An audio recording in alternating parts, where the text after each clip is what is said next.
The hall fell silent when the general's voice thundered. Soldiers froze mid-breath, eyes wide, waiting to see what he would do next. And then, with a sneer curling across his face, he did the unthinkable. He tore at her uniform shirt in front of everyone, meaning to humiliate her, to strip away her dignity before the entire battalion. Gasps erupted. Her chest was exposed, not in weakness, but in revelation. For across her skin, carved deep and permanent, lay the brutal scars of war.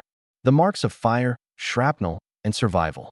The general's smirk faded into stillness, his eyes locked, trembling with something he couldn't name. Before I tell you what happened next, tell me in the comments where you're watching from. I love knowing who's listening, the soldiers whispered, a restless current weaving through the ranks. To them, she had always been quiet, disciplined, almost invisible among the noise of barracks life. Few knew her past. Even fewer had ever dared to ask. And now the truth bared itself without her consent. Every jagged line across her chest told a story of battles survived, of fire she had walked through while others had fallen. Inside, she wanted the earth to swallow her.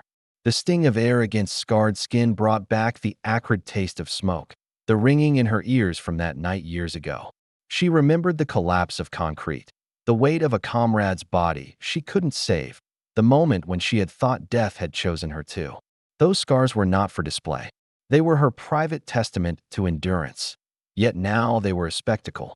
And as shame threatened to drown her, she lifted her chin. Her eyes, steady and unblinking, locked on the general. She would not let him see her break. A hush spread wider.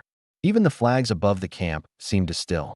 Soldiers who once laughed at her silence now stared with something else. Awe, respect, perhaps guilt. One young recruit whispered, "She bled for us." The words traveled like sparks, igniting murmurs of recognition. The general, suddenly small against the weight of his own cruelty, faltered. He had thought to shame her. Instead, he revealed her strength.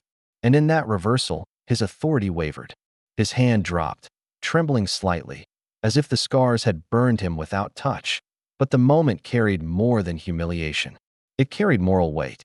Was this justice, for his arrogance to crumble before the proof of her sacrifice? Or was it tragedy, that her pain had to be exposed to make them see her worth? The soldiers stood taller, forming a silent wall around her. Not ordered, not commanded. They simply moved, as though pulled by a tide greater than rank.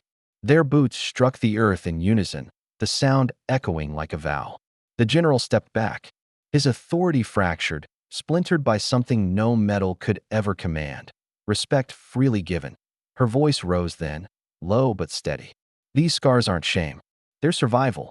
And survival, she paused, scanning faces lit with conviction, belongs to all who refuse to bow to fear. The stillness broke. Applause erupted, raw and unrestrained. Some clapped, others shouted, and a few wept quietly, finally seeing her not as fragile, but as fire-tempered steel. The general turned away, unable to meet her gaze. His defeat was not in battle, but in the truth he had tried to bury. And as he walked from the circle, shoulders hunched, the crowd knew leadership had shifted. Not by decree, by reverence. Because kindness doesn't vanish, it waits. And it finds its way back. And just like those scars, every wound we carry can one day become the proof of our strength. If this story moved you, share your thoughts in the comments and subscribe for more powerful tales of courage, justice, and the unseen heroes among us.